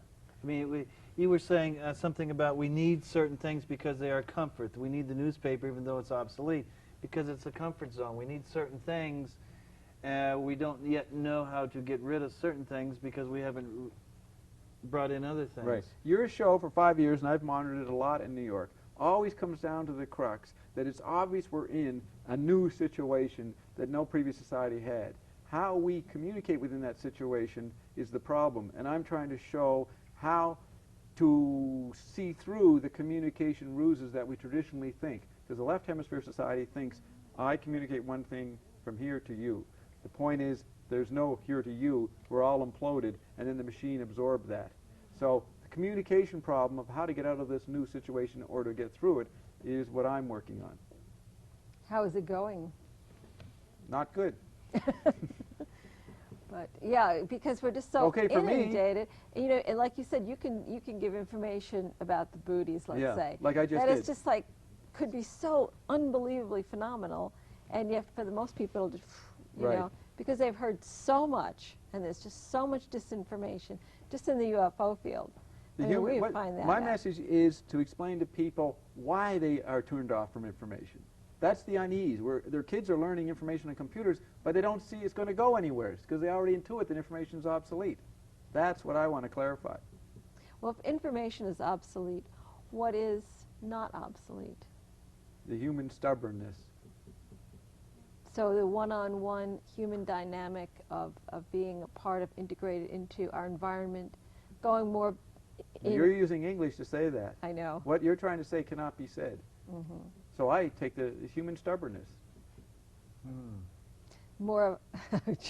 You're using language, not necessarily Yeah. English. You're using Right. the language to Yeah. conform. I'm saying those two words as an icon of what that means. You know, there's some information in abductees or contactees or individuals that say that there's just no way of communicating verbally with an extraterrestrial because they communicate in a thought ball. I mean, you just get wham, you get the whole concept of the whole idea all at once, and yet we're trying to break it down into lines and phrases and things that it's just so difficult for us to do. And until we make that move. I don't know how, like you said, I don't know how we're going to do it. Remote viewing is, in a sense, doing some of that. None of these images that you have on your show, the UFO, the channeling, even that's why the Boudins are here, are involved in the drama. Even their amazing communication techniques cannot deal with the fact that the human environment, our technology, has come alive. That's the frightening fact. So in general, we're going to go into an apocalypse in this situation, including the terrestrials, and they're not sure what their position is in this. So I'm putting a spin on the extraterrestrial thing that shows that they are not super beings from other dimensions that have transcended. This is an ongoing evolution. Sure. And they're involved in the drama. So even if they can communicate ESP, nothing can communicate the ESP of the internet.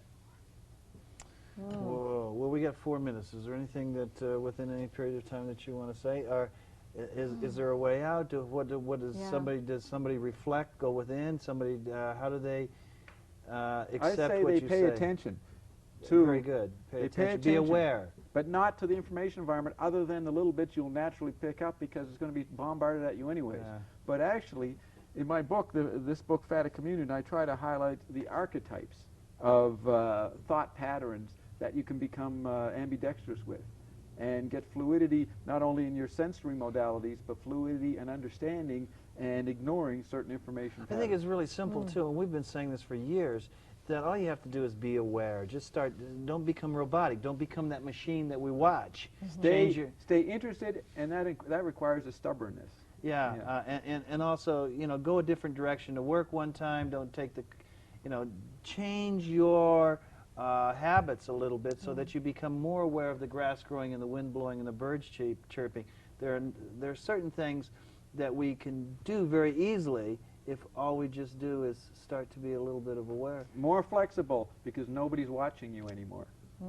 I think, too, just for, I know for Nick and I, just having a garden and putting your hands in the dirt and, you know, raising chickens and things like that are very grounding and centering, and you feel connected to something more basic and real that's not BS. Right. You know, it's just, you know. Well, that's human. That's your human self talking about itself. And even this is a form of information exchange and communication between humans, other than sitting in front of a machine, getting the feedback from the machine, or sitting in front of a television, turning the knobs and just being hypnotized and taken away. You commune, get together with other people, sit down and have other talks and do certain things. Listen, we're out of time. I want to thank you so very much. Will you come back sometime when you're in town? Certainly. And do this again. Yeah. I also want to thank Walter Boart, author of the Freedom of Thought. Operation Mind Control. And I think you can find him on the web, Freedom of Thought Foundation, if you want some further information about that. We are going to, well, this isn't going to matter because we're not live, so they're not going to need to do that. 1 minute 30? Yeah, and also we're going to put up our website for Off the Record. I don't have it right here, but hopefully we can get it. We have a problem with our computer, does not have the tilde, so we're having and we're also having problems for those of you out there that have web TV, we found out. Oh. Because web TV isn't compatible, so Chris is going to try to fix that We're up. trying to work through these bugs because we're all working hard on this website, especially Christopher Schmidt, and it's a really good one, and it's going to give you information about the guests as spectacular as Bob here. So we'll keep working on this. Hey, and when you go back to keep watching the show, you'll probably see Thank the Kay show for back over there. keep putting those videos on. Lee. Yeah. She's a doll, and so have all of our affiliates. Kay's been with us 4 or 5 years. We've got Terry and Bill Kreidler and Tom and Steve and everybody. So we got to say good night. We'll see you next time on Off the Record. Thanks again. Great pleasure being here. Thank you, Bob. It was really fun. Time on Off the Record. Thanks again. Great pleasure being here. Thank you, Bob. It was really fun. In reference to DID, dissociative identity disorder, that psychiatric syndrome, there's all kinds of different variations of the manifestation of that personality. But I would say, disregarding all the types and whether a person has 3 personalities or 10, and the fact that it could be triggered by trauma, I want to address the point that in our time, it could be triggered by other things than emotional trauma in people who are relatively healthy, because we're in a situation where people have a body image of themselves. Now, when on the telephone, as I explained earlier in the show, you're projected all over the place. You're there and here, there, and they're here. And if you do intercom, you're in several places. Our images of the social situation, the terrestrial first nature situation we're in, are going to be in clash because we can't visualize this. Now, on top of that, when people start seeing themselves in media and in photographs and video tapes at home video, their brain has to coordinate the image they got when they were a kid from the mirror. Then they have to relate it to the video image, which doesn't flip the image like a mirror. Then they have to also coordinate that with role models which are in the media. Just thinking of the amount of images, anthropomorphic images, that people take in through various kinds of media, I think that there's no anchor. You can't say, as we get into the 70s and 80s, which medium is the anchor medium. 100 years ago, the book was the anchor medium in a society that brought in the photograph and then early movies and then the telephone. But when you get children born in the 60s and 70s, they don't get the book first. They get TV or now computers, and they get automobiles and telephone, all these media. There's no anchoring medium. So the content of a medium, whatever anthropomorphic self-images or other people's images, this gets hard to have a framework to organize. Now, regular society is going around, especially in the West, with traditional one ID. What's your birth certificate, when you were born, what's your photograph? That's a puny self-image in relation to what children take in. So out of that, I think, you get the possibility in the population of dissociated, unconnected images, and as we get deeper into this electronic, digital society, people develop new ways of organizing their image in terms of different media apparatuses. So that leads to confusion of body image and mental image. So now you throw in emotional traumas within that, or even MK Ultra military people programming children for their perverse purposes, then you can really see a mixed up kid who has to, you see, you could say if they had if they had the kind of program of kids 100 years ago through early satanic rituals and whatever primitive techniques they develop, the kid has to operate and grow up in a relatively monomedia culture. But can you imagine being an MK Ultra victim in 1985 as a young kid, and then also coordinating with all these other people in their daily lives on the surface level with all these media images? I don't think it can be categorizable in ordinary psychiatric terms, or even modern, even new terms.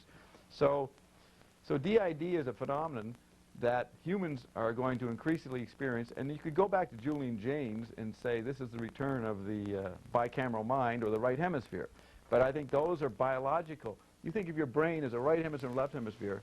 You don't want to program yourself according to those images, because you are basically have a chip inside you with all the digital technology we have, and any body images you have are grown out of the chip phenomenon, where you're as a kid watching TV, and before you can even speak, you're picking up vibrations or communication signals from entities on Jerry Springer to McNeil Lehrer to Disneyland Channel or cartoons.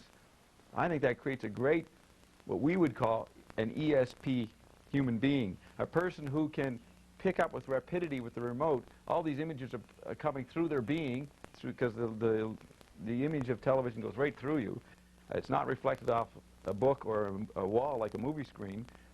This swimming like new dolphins of human beings in this media mix, and able to pick up and understand rhythms of communication from facial imagery and all the behavioral signals that go out before the person can verbalize any of their cultural language, that is going to lay it down a very sensitive human being. So we've got kids who have, and ESP may be an old rear-view mirror term, not appropriate, but we have people who have developed ways of communicating with gesture and eye-ear stimulation rapidly, that to put them into a national language like American English or Canadian or French is one limited medium, and that's going to begin to cause a conflict for these kids.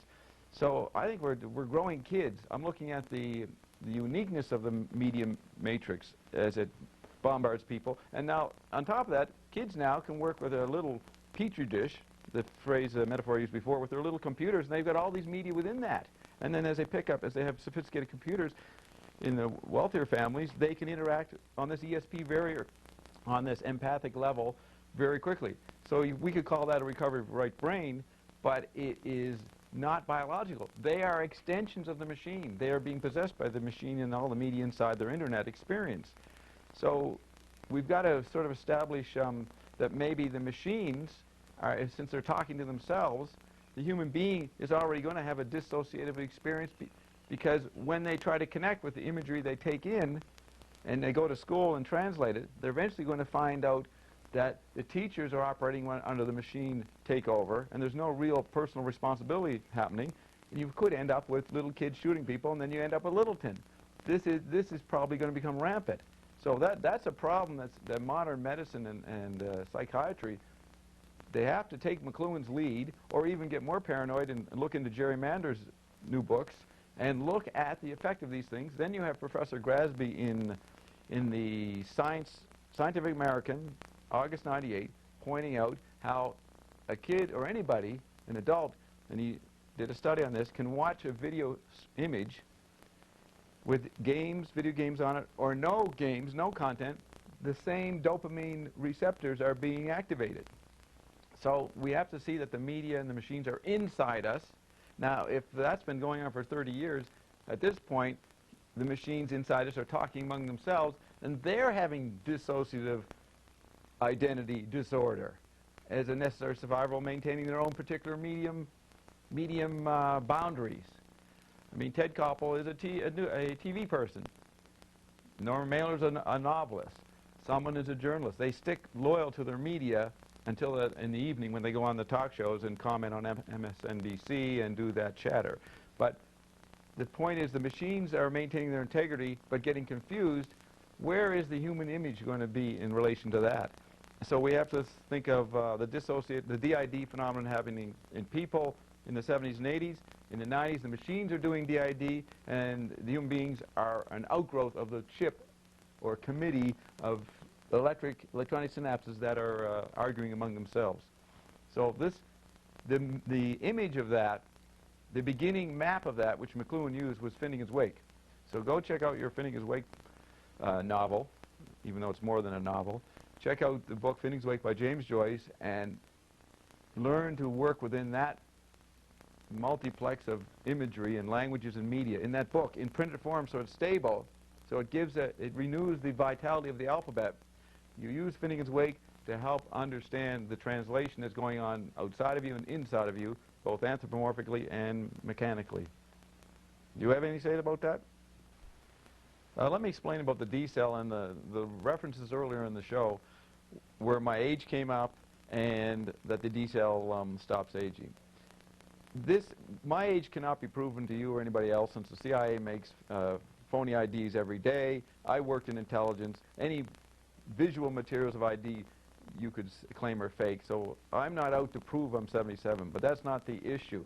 The issue is the D cell is a mystery, and what we do know, and Jodan Sloan the D cell was researched by Ames Research Laboratory and NASA, and this would be, I assume, documented. These documents are still within the family's possession, though I'm not advocating people to call them up. That has to be negotiated. But I'm just saying from what I've seen is that the D cell can improve polluted areas. It can make people's gardens grow longer than usual. It can change people's hair color from gray back to brunette or black. It can alleviate diseases, and there's much anecdotal evidence on that. The point is the D cell has an energy in it, and when it's made, when the solution is ready to be put into a little cement cube form that you then use in your water, in the process of making it, you look under the microscope, a little light pigment shows up.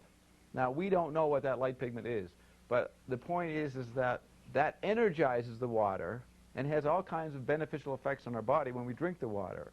So you could say it purifies the water, cleans out whatever you don't want, fluoridation, chlorine, or whatever, but not only does it do that, and some people may not want all those things cleaned out, whatever their sense of health is provided by modern chemistry, But the point is that the energy, these little light pigments that are manifested on the microscope, that does something to the D cell water.